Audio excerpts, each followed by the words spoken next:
vous emmenons en Asie, dans un pays longtemps coupé du monde que les Asiatiques hésitent à reconnaître comme l'un des leurs.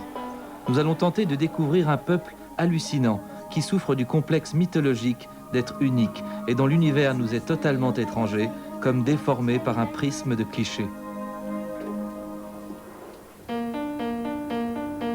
Nous vous emmenons au Japon, à 15 000 km de la France, à des années-lumière. Nous atterrissons à Tokyo, sur l'île principale de l'archipel, l'île de Honshu, pour un voyage tout en longitude jusqu'à Nagasaki.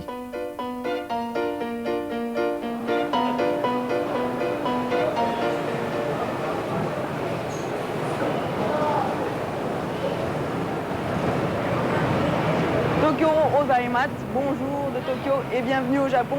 Pour vous accueillir, je me suis levée à 1h indue et je suis au marché de Tsukiji. C'est le plus grand marché aux poissons du monde. Il se trouve en plein Tokyo parce que la ville est nichée au creux d'une baie. Et ce marché approvisionne tout le Japon et on connaît les Japonais, ils sont friands de sashimi et sushi. Donc ici, il y a les thons qui valent des millions de yens, d'énormes thons, et le thon c'est bon. Pour ce voyage, je vous emmène jusqu'à Nagasaki, jusqu'à l'ouest de Kyushu, le plus à l'ouest de l'archipel. Voyons d'abord si le poisson est frais.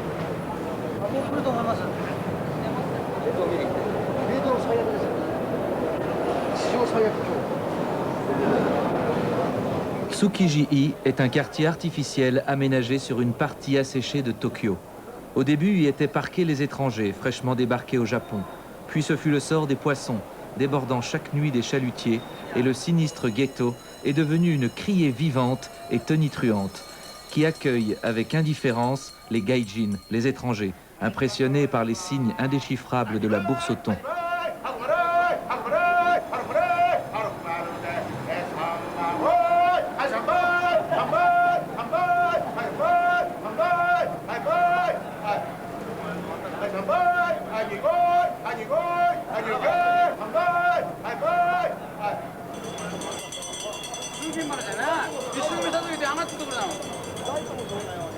La criée ici, c'est sans micro, avec une clochette.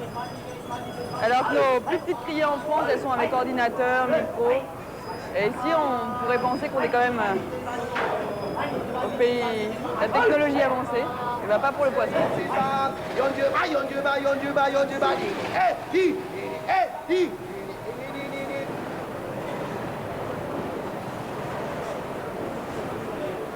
Si l'on oublie qu'il est 5 heures du matin ou que l'on est affamé par le voyage, rassuré par l'œil vif du poisson, on peut acheter directement un plateau de sashimi, du thon ou autre filet cru coupé avec soin, à tremper dans le soja et le gingembre, au petit déjeuner. Tous ces trancheurs de poissons font preuve d'une grande application, comme si la préparation des morceaux de poisson cru était une affaire de vie ou de mort. Et de fait, c'est le cas pour les préparateurs de fugu, un petit poisson rond consommé entre octobre et mars seulement et dont le foie contient un poison ultra-violent, mortel. Il faut un brevet d'État pour tailler et surtout vider correctement le fugu. Les Japonais en raffolent, ils sont des milliers à en consommer et chaque année, 200 en trépassent d'empoisonnement.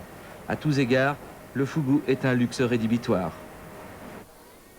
Un peu plus loin dans Tokyo, quelques heures plus tard. Ici, on est à la sortie de la station de métro Harajuku. C'est aussi le nom d'un quartier, Harajuku. C'est le quartier le plus jeune de Tokyo. Et ici, c'est l'entrée précisément de la rue Takijori.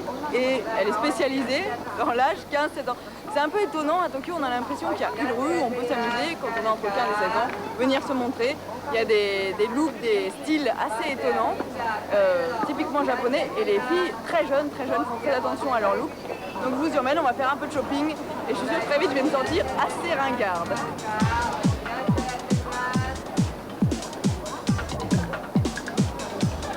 Takeshidori Street signifie la rue sous les bambous.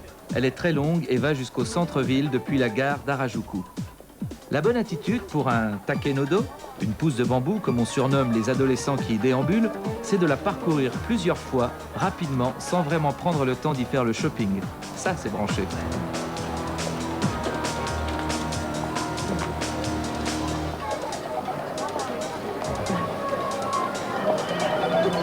Je suis complètement dépassée là.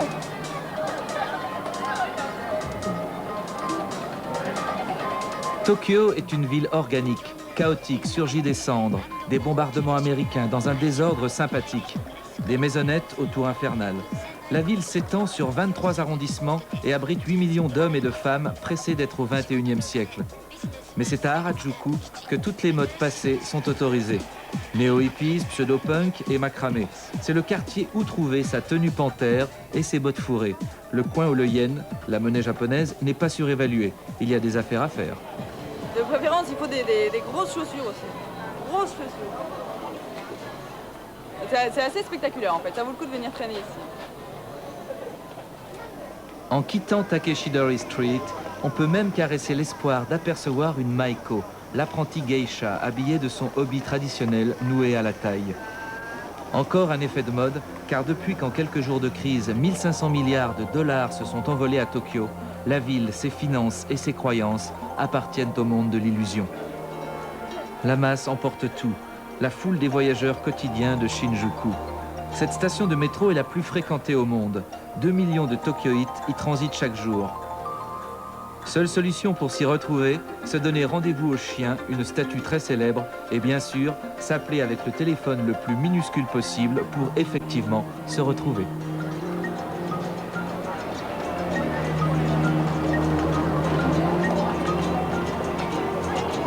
C'est ici que tout le monde se retrouve, autour d'un chien. Symbole de la fidélité. La statue de bronze de Hachiko a été érigée en 1935 en hommage à ce chien fidèle qui se laissa mourir d'attendre en vain son maître. C'est Tokyo comme à Paris, c'est chic, car c'est français. Ah, c'est marrant ça, c'est le genre de choses que ça fait plaisir quand on est depuis longtemps au Japon. Des petites choses qu'on remarque plus en France, évidemment. Profitons-en, c'est sûrement la seule terrasse de café de Tokyo. Et l'expresso y est fort bon. Vers 18 h, les rues sont toujours remplies. Les employés de bureau les quittent pour entrer dans un monde flottant appelé ukiyo. Ce concept bouddhique désigne l'univers éphémère du plaisir, éthylique et sexuel, matériel et libérateur des carcans sociaux dans lesquels s'enferment les hommes dès qu'ils n'ont plus l'âge d'aller déambuler à Takeshidori Street. C'est le monde de la nuit, des bars à saké, l'alcool local, des hôtesses prostituées officiellement interdites depuis 1960. C'est le monde mal à l'aise dans le jour qui s'oublie la nuit en réunion bachique et il flotte véritablement l'odeur très spécifique du saké dans les ruelles tokyoïtes. Sur les grandes artères d'Akihabara, l'enivrement est assez différent. C'est le quartier de l'électronique, du discount et du gadget. La visite est ludique même quand on n'y connaît rien. C'est ouvert assez tard, les magasins comme ça d'électronique. En tout cas, là, il est presque 8 h du soir. Des télévisions partout. Ce sont des magasins duty free aussi, hein. Donc on ne paye pas les taxes. Après, il faut voir si les systèmes vont avec les nôtres. Qu'est-ce que je vais voir avec ça? C'est une petite télé. Alors là, je suis à bord d'un hélicoptère qui survole Tokyo. C'est complètement fou. C'est en solde. On va voir un peu plus haut. J'aime bien parce que c'est les magasins très haute technologie, puis il y a un vieil escalator. Oh, elle est belle celle-là. Mini-disque, CD normal, radio.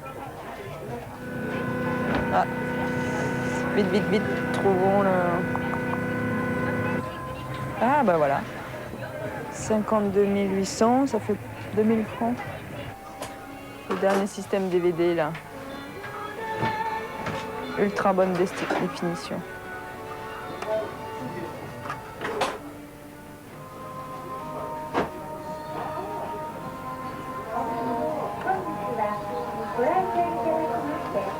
Ah.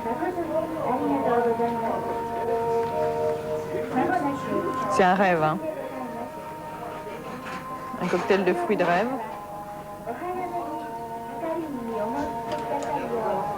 Bonjour Tokyo. Compact mégaphone. À Donf.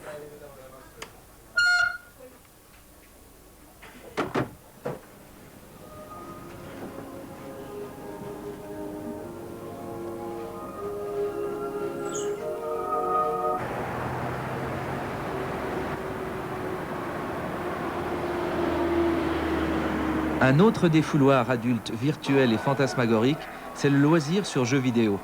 Dans le pays où l'on bat des records de consommation de poissons, il peut être utile d'apprendre à pêcher sans avoir à mettre un asticot à son hameçon.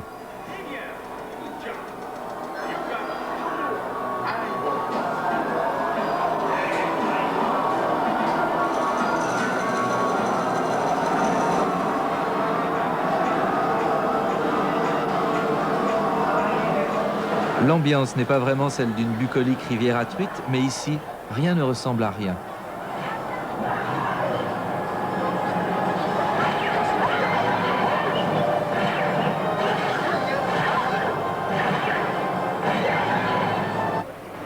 Mais ce qui est pratique ici, c'est qu'on expose en vitrine tout ce qu'on peut dîner. Et dans ce sushi bar, ça a l'air très bien.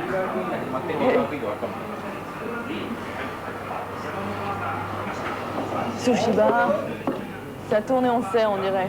Ah, celui-là, je connais pas. Surprise.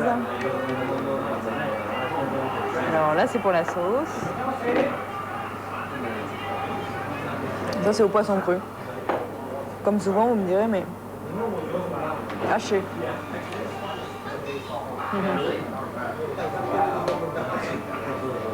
Rapide. Il y a des classiques quand même à Tokyo. Un bar à sushi. C'est entre 4 et 12 francs l'assiette de 2 sushis.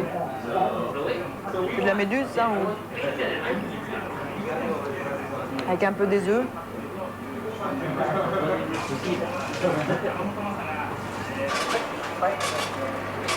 500 yens, c'est pas très cher. 20 francs. Arigato, domo arigato.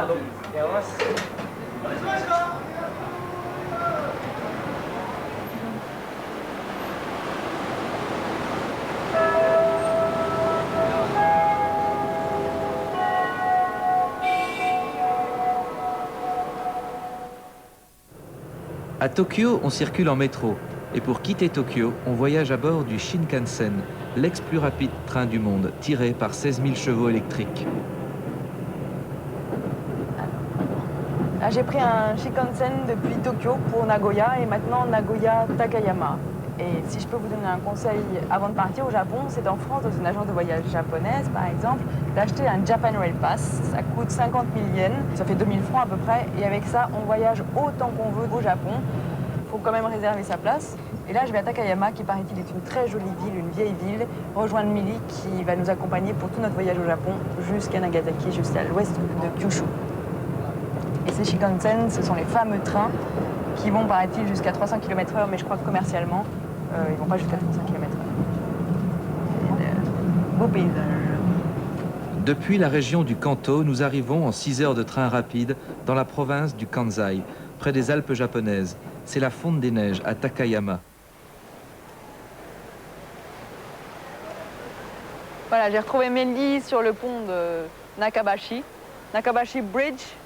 Naka Ouais, Bridge. Naka Bridge, donc le pont de Nakaba à Takayama. Et elle va nous emmener visiter un peu la ville. Millie, elle habite depuis 10 ans au Japon. Elle a vécu à Haïti, à Bali, un peu partout. C'est une grande voyageuse, mais depuis quelque temps, elle a posé ses valises au Japon. Donc, you know very well Japan, hein? Yeah, I Quite think well. so. Quite well. Okay, so this Takayama is an old town. It's a very old town, and they have kept a lot of it wasn't destroyed during the war and the earthquake, so they have a lot of the sections that are still quite Ok, old. ça a été beaucoup détruit, mais beaucoup restauré. Maintenant, on voit une ville qui ressemble à celle qu'on aurait vue au XVIIe siècle. Ah, c'est à ça qu'on a. Il y a une grosse boule. Is this tree or something? Yes, it's from a tree. Les épines, ça fait une grosse boule, ça veut dire que c'est une maison à saké. And so these are the different kind of sake that they make in this house. Ah ouais. Normalement, on boit le saké dans les petites... Comme ça, c'est un verre à saké en fait. On met le verre dedans plutôt. No, it's this, ça, c'est and then ça. you put some salt. Quelque chose au Japon d'important, c'est le cérémonial. C'est oui. Ça, c'est une petite douceur japonaise aussi. These are all pickles. Ah, c'est des pickles. C'est des légumes marinés, vinaigrés. And this is very strange. Ah. This is konnyaku. It's also vegetable, but it's a root. Ah, c'est une racine. Cognac. It's a grated root. Râpé. Let's try. Yeah.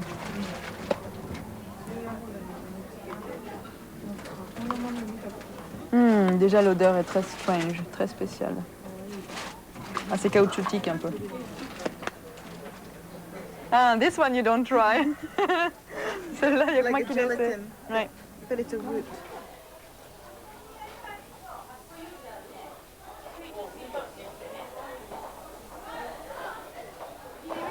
Alors ça, c'est des gros pots de miso.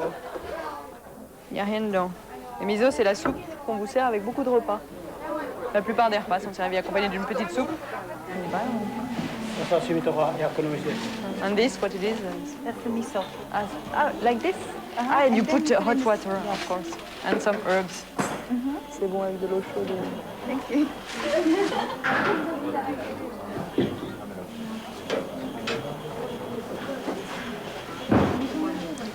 Donc on n'est pas très habitué à l'odeur, mais strange. Mais au goût, c'est très bon. Not bad, huh? Yeah.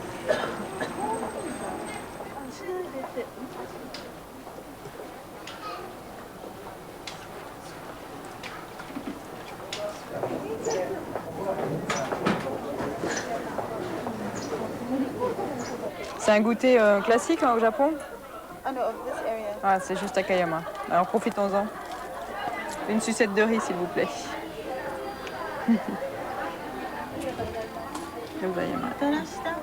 Arigato.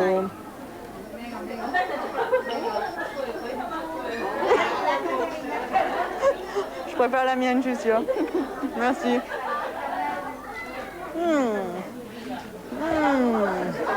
Sticky, oui, c'est un peu du riz collant.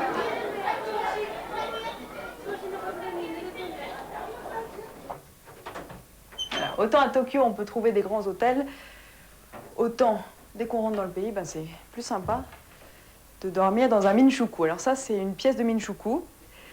Elle est grande, celle-là. 1, 2, 3, 4, 5, 6 tatamis. Ouais, c'est assez grand. Donc ça peut être pour une famille entière.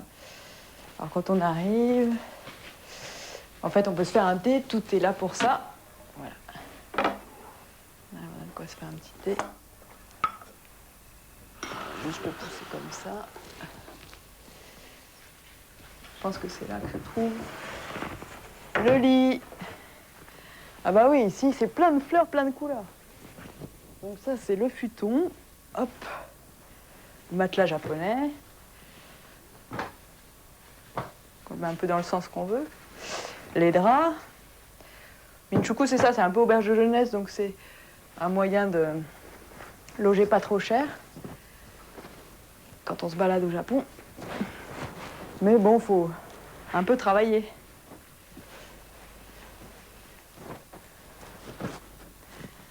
Futon. Bonne nuit.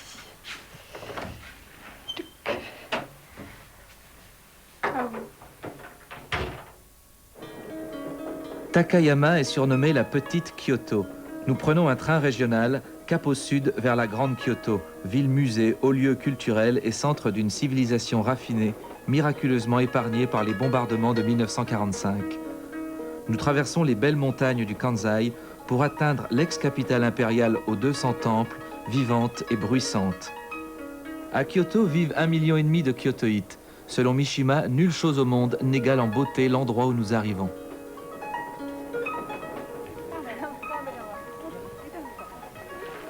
Voilà, c'est beau pour une arrivée à Kyoto. C'est le pavillon d'or.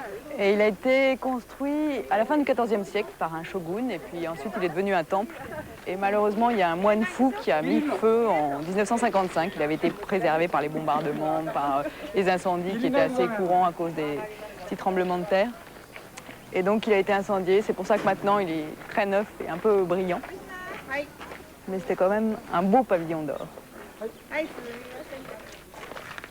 C'est l'endroit le plus visité de Kyoto, sans doute, mais ça vaut le coup. Hein. Il est bien discipliné, il y a des chemins.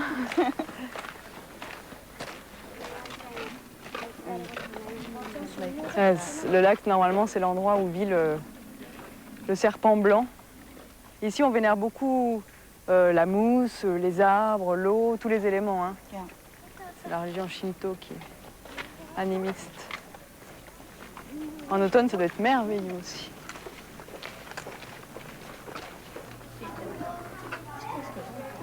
On va brûler un peu d'encens. Il faut avoir la foi pour l'encens brûle. Et voilà les flammes.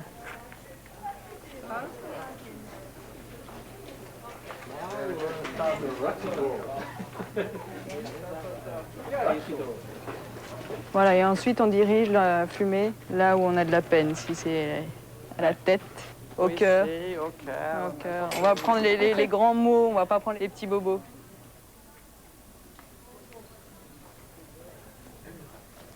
C'est nice, hein? C'est joli.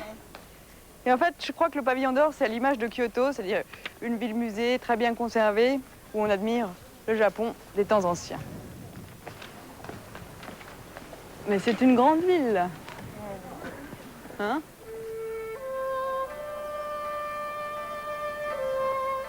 Rive gauche ou rive droite, à Kyoto, on pêche de vrais poissons dans la rivière Kamo.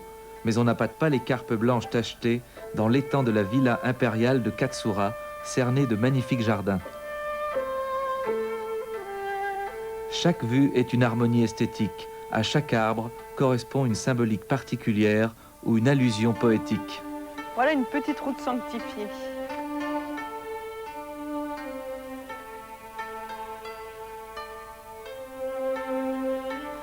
Ah, l'étang au lotus.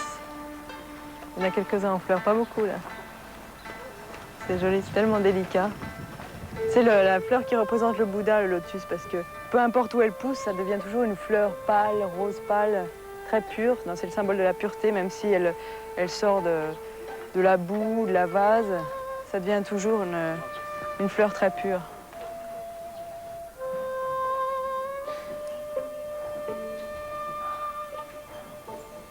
Le château Nijojo date du XVe siècle. Il fut construit par le shogun pour symboliser le prestige militaire. D'une salle de réception à une autre, une ruse surprenait les intrus. Il chante un peu moins, mais il chante. C'est ce qu'on appelle un plancher rossignol. Comme ça, on ne peut pas rêver totalement en douce. Ah oui, celle-là. Du jardin promenade, nous passons au jardin du rocher, beaucoup plus zen. Ici, on est dans le temple de Ryoanji, et ce jardin zen, c'est considéré comme une des pièces maîtresses de l'art japonais. En fait, même c'est la perfection qu'on puisse imaginer en art zen, avec ces murs qui partent en perspective, qui baissent un peu et qui donnent l'impression que le jardin est plus grand. C'est un peu un effet d'illusion. En fait, quand on arrive, on a l'impression que c'est 15 îlots avec la mer autour, qui est représentée par du sable blanc. En fait, d'autres interprétations disent aussi que chaque rocher cache un autre petit rocher. Et c'est la représentation d'un tigre qui cache son bébé tigre pour traverser les rivières. En tout cas, les moines continuent tous les matins de venir balayer parfaitement le jardin. Et un moine, pour qu'il sache vraiment balayer très bien le jardin, il lui faut à peu près 3 années d'apprentissage. Donc déjà, ça apprend à être zen, certainement.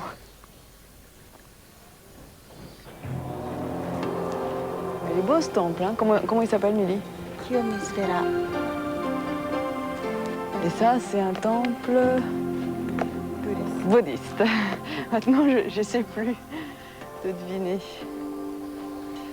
Un vrai temple bouddhiste, comme je les imaginais avec tous ces toits, une pagode. En fait, on vient ici aussi pour avoir un large panorama sur la vue de Kyoto, sur la ville.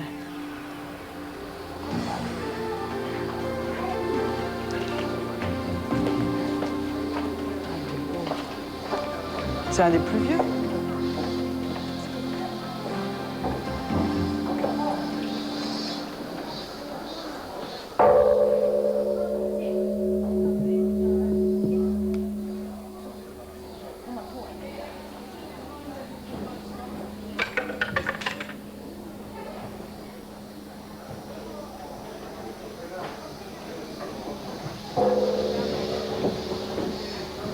Et tout l'ensemble est un trésor national au Japon. Ça, cette partie-là date du 9e siècle.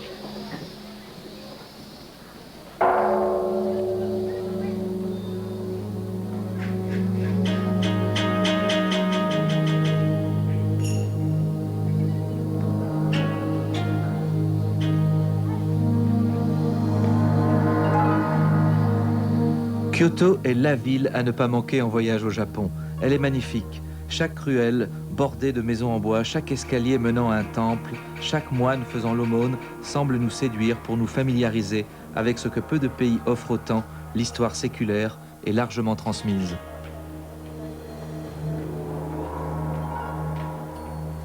Là, nous sommes dans le centre de Kyoto. Il y a du monde, hein, moderne. Et juste là, c'est le quartier de Gion. Il y a une petite rue qui est restée à l'ancienne. Et c'est Pontosho, exactement. C'est à la fois le quartier qui est resté un peu traditionnel, le quartier chic avec des restaurants qui donnent sur la rivière Como, qui sont réputés assez chers, et le quartier des geishas, où on risque de voir peut-être quelques geishas qui discrètement rentrent dans des maisons de thé. Les soins des geishas prodigués dans les maisons de thé sont ceux de courtisanes de charme, expertes dans la conversation d'agrément, la danse, le chant, la poésie et la musique. C'est un divertissement auquel le client doit être initié. S'amuser avec une geisha, geisha asobi, est le privilège d'une clientèle huppée. Les vrais geishas disparaissent petit à petit. La crise et le tourisme ont été fatals à la réputation noble de leur profession.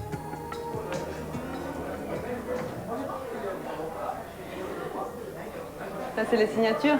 Oui, c'est ça. Enzo aussi. Enzo, la chanteuse. Merci au meilleur restaurant français. Ouais. Japonais. Alors, je vous présente Yoshihiro, qui est un homme exceptionnel au Japon parce qu'il est sommelier et il a fait ses classes en France. Donc, c'était une bonne surprise de le rencontrer. Il travaille dans un restaurant français et il nous accueille en plus de façon assez agréable. Comment tu as eu envie de devenir sommelier? J'aime bien le français. Ouais. Et j'aime bien le champagne, et du vin rouge et le vin blanc. Ouais, donc, je pense qu'il faut gagner un sommelier. Ouais. Comme ça. Autant gagner sa vie avec ce qu'on aime, donc le vin, ça peut être une bonne idée. Oui, c'est ça. Il y a longtemps que tu es devenu sommelier? Un an et demi. Un an et demi. Oui, un an et demi. On ne sert que du vin français. Ouais. Pas américain ou je ne sais pas quel vin. Non? Mais notre restaurant, il y a des vins français, c'est tout. Ouais, d'accord, c'est tout. Du fromage aussi? Oui, évidemment. Ah, évidemment. Oui. Tu es souvent allé en France? Oui, 5e fois, 6e fois, comme ça. Ah oui, Ouais. 5 ou 6 fois. Oui. Quel endroit en France tu aimes bien? Bordeaux? La Bourgogne? J'aime bien l'Alsace? Bourgogne et Champagne. Ah oui. Ouais. Ouais. C'est un peu orienté quand même. Quand tu vas en France, c'est un peu vers la bouteille. Ouais, c'est ça. C'est bien.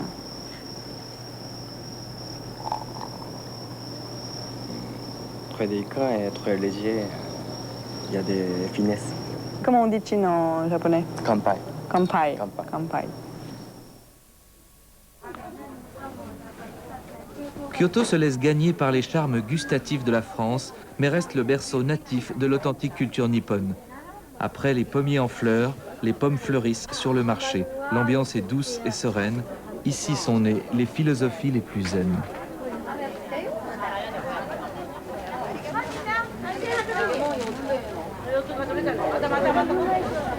C'est à Kyoto qu'est née la cérémonie du thé. Un moine, fondateur d'une secte zen au XIIe siècle, a importé de Chine du thé vert, une race spéciale qui poussait sur les collines de Kyoto pour atteindre l'éveil. Parce qu'à la fois le thé vert, ça empêche de dormir, donc ses adeptes méditaient beaucoup plus longtemps, et à la fois pour apprendre une sorte de méditation. Et ici, la cérémonie du thé est devenue un art majeur au XVIe siècle. Et Mili a trouvé à Kyoto une maison de thé où on célèbre encore la cérémonie du thé tout à fait traditionnellement et où un maître de cérémonie va m'apprendre et me montrer comment on célèbre cette cérémonie du thé. C'est ici, je crois.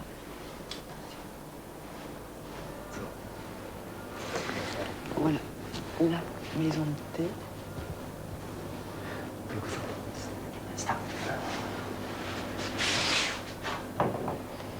Et le début de Cha-no-yu, c'est la cérémonie de thé. Alors, ça peut durer 4 heures. Normalement, c'est une cérémonie qui dure 4 heures. Et lors de ces cérémonies de thé, ce sont prises de grandes décisions, tant pour les banques, les gouvernements. au Japon. C'est pour calmer le cœur de l'excitation qu'il peut avoir. Donc je bois.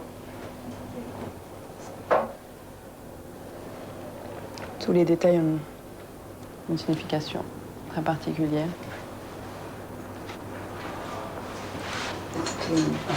D'accord, le tatami est très très propre. Ça peut servir de table. C'est pas un tatami où l'on dort. Hein.